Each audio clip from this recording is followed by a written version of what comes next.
Good morning. Today is Monday, April 8th, 2019. I'm just now heading to work here. You probably can see I'm a little flush. I got sunburnt over the weekend. I was playing basketball, and it was much nicer than I thought it would be. So, still under that sort of, I kind of have the permanent jersey going on. But today's card is remove limitations. So riches begin in the form of thought. The amount is limited only by the person in whose mind the thought is put into motion. Faith removes limitations. So this is weirdly very true.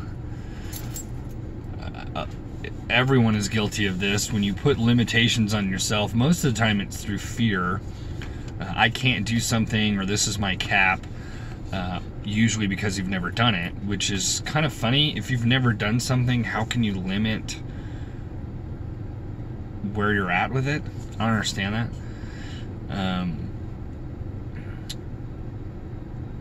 So going into anything new, just go into it as that.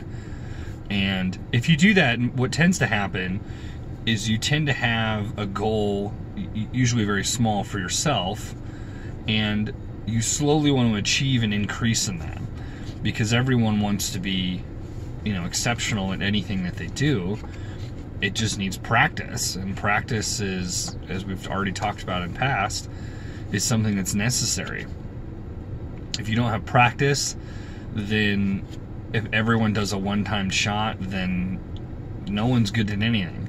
But the limitation does start with what you can think you can do, where you think you can go. I used to ask hypothetical questions to friends of mine, saying like, hey, cars are a big thing.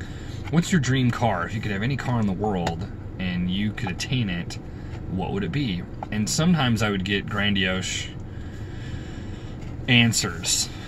F1 McLarens, that are one of 5 at the time. Bugatti Veyrons, before they, at that time, I think they only made 3 or 4 of them in the whole world. AMG, SL, Mercedes, these are all $750,000 to $1 million cars. They're really, really, really expensive. And sometimes I would get $50,000, $60,000, $70,000 cars that they almost could buy right now.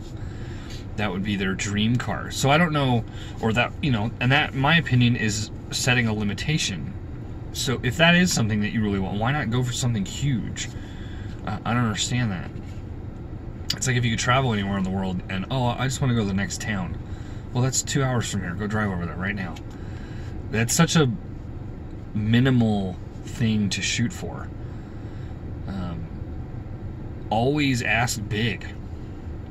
This isn't anything. This is in job interviews for a wage. This is in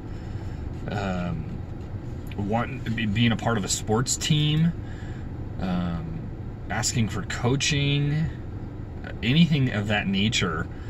Always go big, because they'll be like, well, yeah, you're not quite there yet, but let's start here. But that does give them a guideline of what you want to do.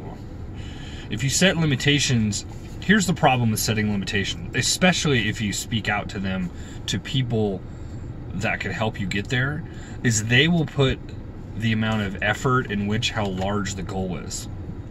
So let's say on a scale of 1 to 10, your goal is like an 11. Then they're going to put more effort and time and help in with you because you have this huge goal. But if your goal is a 2, they know that they can achieve that on a much more sparingly time bracket of contribution on their behalf. And this isn't just on a single person. This is just overall in your life. The larger you go, more people will come to help that. The smaller you go, you're going to have less opportunity with that. So that's the other thing about limitations. It's we look at that in a very finite kind of avenue. If it was you, if it was 10 cars going down a freeway, 10 cars going down a road, would you want a 2-lane road and all 10 of you in a row? Or would you want a 5-lane highway where you can kind of open up and have the idea. Again, it's the choice. It's the, I don't want to limit myself to just this. So don't do that before it ever happens. That's the kind of the goal here. If you're limiting yourself, you're doing it prior to the event even taking place. That's ridiculous. The other part of that, though, is work. If you limit your work, then you're gonna minimize your result. The more work you put in, the more result you have. That's just strictly a numbers game. What I'm doing here, I don't consider it minimal effort. It's my first introduction to figuring out where to go next. I personally would like to be a public speaker. I think that's something, I've always had something to say. I don't know who to talk to, but I do know that doing this helps me refine that skill. I do know that talking about these and potentially getting feedback is a good way for interaction. I do know that I have always had something to say, not necessarily in a debate, but just to get out information. I've been exposed to a lot of information that there's some people that they've never heard of prior speakers. They've heard of Anthony Robbins, they've heard of the kind of the current guys that go around, but the predecessors to that, the ones that sort of founded more or less that profession, are dead for the most part. And those are the ones that I grew up with, because my parents exposed me to them. So this is my introduction. It might seem like a minimal amount of time, but I'm always thinking about what's the next card going to be? What's it going to say? How am I going to talk about it? Even though I don't know the subject, I'm already moving forward with that in my brain. So this was kind of all over the place. Don't limit yourself in your thinking. Don't limit yourself in your efforts. And don't limit yourself on what you want your results to be. Always go big. That's kind of the bottom line here. So with this, like or share if you think it's going to be useful to you or anybody else. Again, you never know who you're going to help. I appreciate you watching if you've watched it. And you'll be seeing me again tomorrow, Tuesday, April 9th. Eventually I'll get the date where I don't have to look at my watch. It's April 9th, Tuesday, 2019, tomorrow. And we'll go over that card. Just to give you a heads up, I don't know how many of these cards there actually is. I think there's, I can't remember, 30?